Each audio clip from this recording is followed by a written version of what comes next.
Before joining Rutgers, I worked at a place called the Jepson School of Leadership Studies.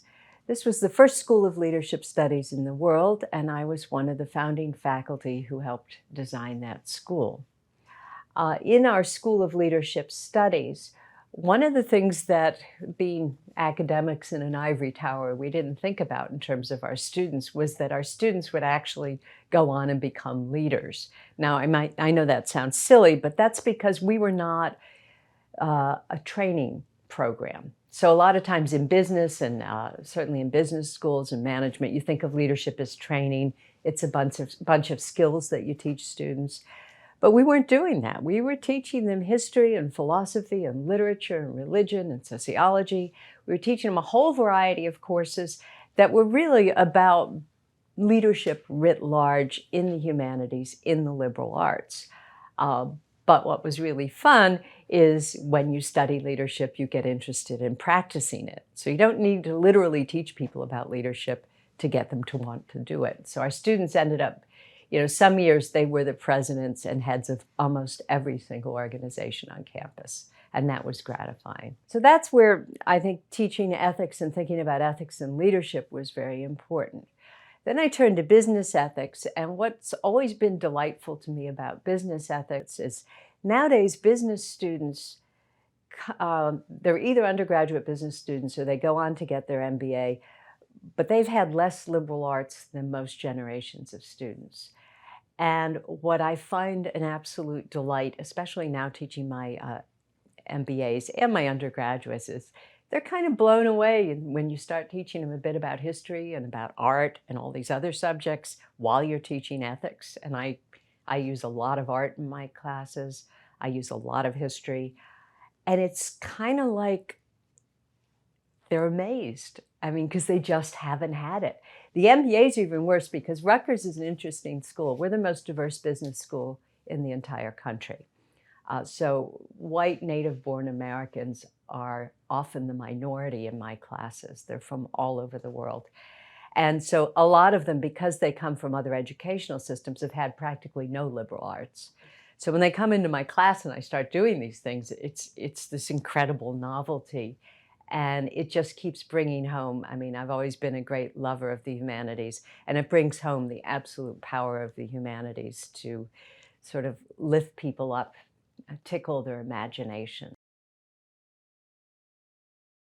I talk to a lot of my colleagues in the field who have worked with businesses or nonprofits and other organizations, and they often have a different, let's say, act when they go to their gigs, their business gigs. My act is actually pretty much the same. I teach philosophy to everybody. And I teach it in a different way, and everybody, I think, we had a discussion about this the other day at the SBE conference. Do you teach philosophy to MBA students? Of course you do, but everybody has to figure out how to do it in an engaging and fun way that you've got to sell it to them. And when back in the early 90s, I worked with almost every firm on Wall Street. I did training programs for them. Obviously, we used a lot of case studies from the business, but we also, I also tell them about philosophers. I tell them what Kant would say, talk a little bit about Aristotle. And they find it interesting too. But that's what's so exciting about business ethics is universities and business schools, we have fought and fought and fought for years to keep it in the curriculum, to get it in the curriculum, to have them hire qualified people. But a lot of businesses and organizations, they get it. They know why it's needed. And that's one of the reasons it's exciting to work outside of the university is these people say, how they come to you and say, how can you help us think about these things? And so I think that's probably, and I think if you talk to many of the people in the field, would be one of the most rich and rewarding aspects of being in the area of business ethics.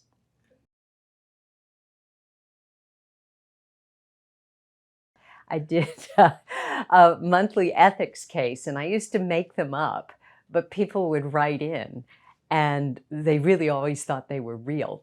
So we would have these wonderful back and forths about the cases. It was quite challenging because I think real cases are often more powerful than made up ones. But what I had wanted to do over that time was to create a kind of dialogue between them.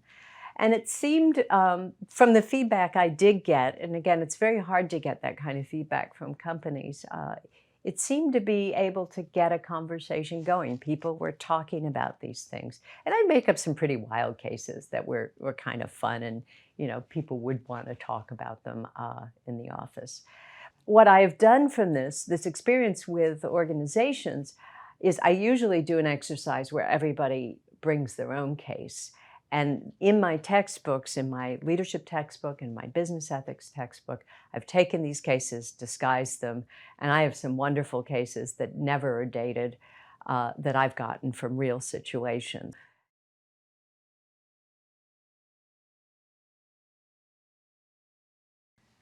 So I guess, the real challenge we have are some of these structural challenges of making business ethics become a permanent part of business schools. And so I would start, if I could have my way, I'd start with the accreditation groups. And it's interesting, I was in Europe at a conference, and the European accreditation group talked a lot about humanities and ethics, but they seemed to be completely ineffective. So I would start with the accreditation groups at the first level, but more importantly, at the same time, I would start with the rating groups. I would want all of those lists, everything from USA Today ratings on down, to put that into the weighting, because that will motivate deans more than anything else. And then, of course, the other thing is, so you want to look for the course in the curriculum. It has to be in the curriculum. But I also think that there has to be some weight in the rating system that counts for real full-time tenure-track faculty teaching it, because I know they account for it in other courses. And there's a whole point system that they use.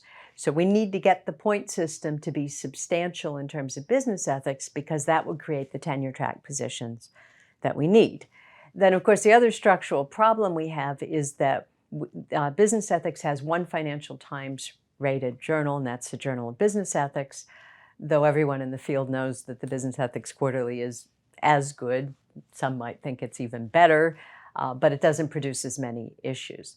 So the other thing that has to happen is you have to figure out, either we have to work with that system, which is going to be a problem because you can't get people promoted and tenured without it, or we have to work with the other journals to start accepting more business ethics kinds of papers. Those are the other parts that you have to look at. So you have to look at the whole system of what's required in the program, what motivates the deans to do it, what are the structures we need to look at to help people in business ethics get tenure and promotion in them. And I think if we can press on all of those fields, and you can't just do one or two. Unfortunately, you have to do the whole thing to fix the system. If we could do it and keep it going for a while, then you would institutionalize a lot of these roles. I also think businesses need to keep pressure on business schools. What do you want out of people? What do you want out of these students?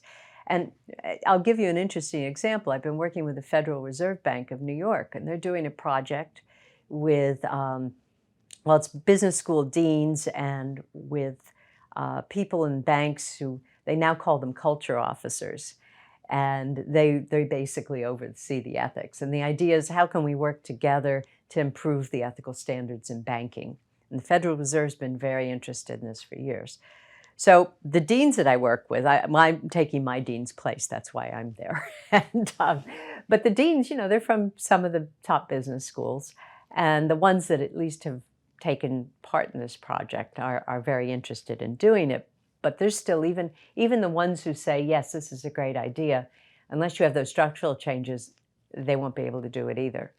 So, it gets to, well, if the rankings, we have a really #1 finance department, we're not going to spend money on business ethics professors when you got the #1 finance department. You want to keep that going. Or if you're #2, then you're definitely not going to spend money on business ethics.